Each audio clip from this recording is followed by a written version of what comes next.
Red Hood and the Outlaws #2, written by Scott Lobdell, art by Kenneth Rocafort. We last left off. Red Hood had just learned that his entire clan, or whatever, that he was trained by, was murdered. He went to go see the place where it was, and he was ambushed by a bunch of warrior people. This issue picks up with him also being held at sword and spear point, but this is years prior when he just got resurrected, and he's essentially about to be trained by those people. So it shows that he was brought to what is called the 100 Acres of All. It's not on any sort of map. It's where the All Caste is, the group of monks that were guided by the Ancient One named Dukra, the instructor, and Talia al Ghul, aka Batman's former lover, who brought Jason back to life, basically brought him here so that he could be guided, because ever since being brought to life, he's just been a little angry, I guess you could say. He shows up here, he's introduced to Dukra, and as she's telling him to bow, and she just gets on one knee and pats her on the head and just says, "Okay, yeah, sure, little lady." And Dukra just knocks him out with no trouble at all. She chastises Talia, just be like, "What am I supposed to do with this, huh? The kid's an ass. What am I supposed to do with this?" And she's like, "I'm sorry, you don't have to do anything." He's like, No, I'm going to do something. I'm going to train him, because otherwise I'm letting that out into the general world, and that's just not good. Cut to modern day. We see Jason is on a plane.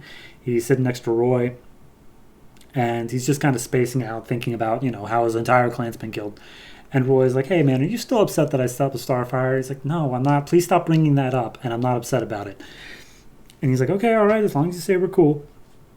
Meanwhile, one of the stewardesses come up and asks Jason if he needs anything, and goes out, gets him a drink, and slips her phone number in with it.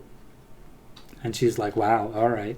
Sorry, he's like, "Wow, all right, she's pretty cool. She's pretty smooth. So maybe I'll see what that is." Her name is Isabel, in case she ever shows up again. Blonde, pretty.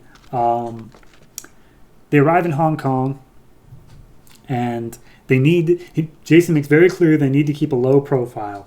So who drives up in a limousine but Starfire, saying, "Oh, I picked up our transportation, hope you don't mind." And she's wearing full on, like, the best I can say is like an heiress sort of outfit. Like, she's dressed to the nines. And so everyone's just sitting there like, "Wow, look at that. You rescued me only 3 days ago, and we're already a team. Fantastic." Jason's like, "We're not a team. I'm going, and you guys are tagging along against my will. So we're not a team." And he's like, "Are you still upset about the..." And Jason and Starfire both tell him to shut up, and I'm fully on board with it. So he arrives at one of his safe houses here in Hong Kong.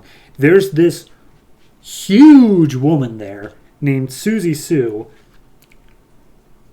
I don't know her. She's just not familiar to me. But anyway, she's like, "Jason, as you finally came back, as I live and breathe." And he's like, "Susie, I'm not here for you, and I know you're not going to shoot an unarmed man."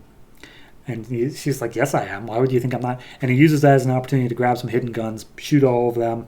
And Susie's bleeding out, but, like, she's still fine, I guess? Like, he doesn't seem to care too much. Then again, it says putting down Susie. I don't know, maybe she's dead. So anyway, he grabs his stuff, all the gear he needs, and they head off with someone who Red Hood saved in the past, who also knows the secret identity. He's not good at the secret identity thing. And he's like, "You can fly a helicopter to us where we need to go, out in the Himalayas." So they go out. It's like a snow and lightning storm. Jason dives out of the helicopter, and both Arsenal and Starfire follow suit. And Jason looks like he's about to collide straight into a wall, but it just lets him pass right through, hologram or something like that. And both Roy and Starfire come in afterwards. We get the exact same scene as before, where he's like, "Oh, I'm so sorry that I let this happen to you."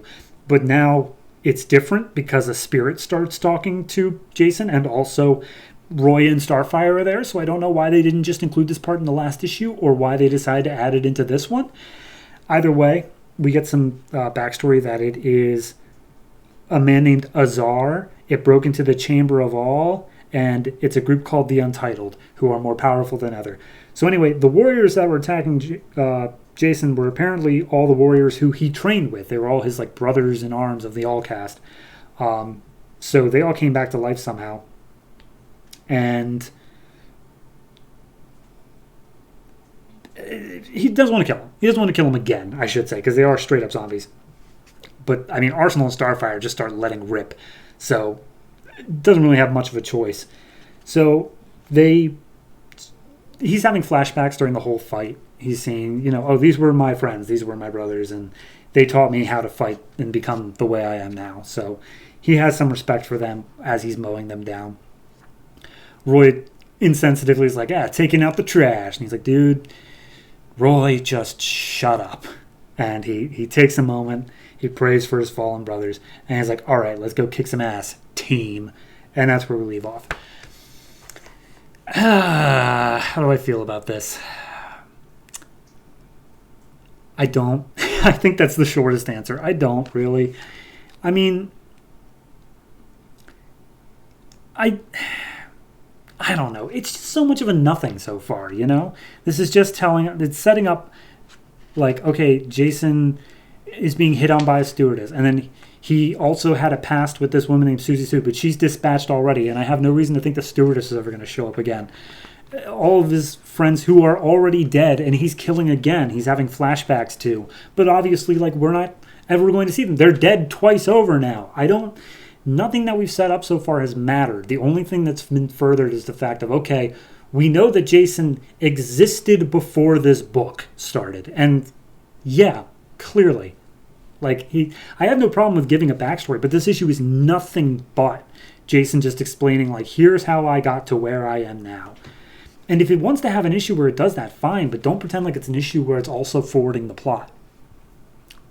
So, I don't know. As it stands, I'm going to give this one a 5. It's brought down by the story, but re-elevated by the art, because Rockeford's art is just, it's great looking. I don't ever have a problem with it, except Susie Sue, but that's just because they designed her to be that way. She's just, anyway. So no, I'm going to give this one a 5. It's average, it's meh, it's whatever, but it's issue 2. Only 38 more to go, Jesus.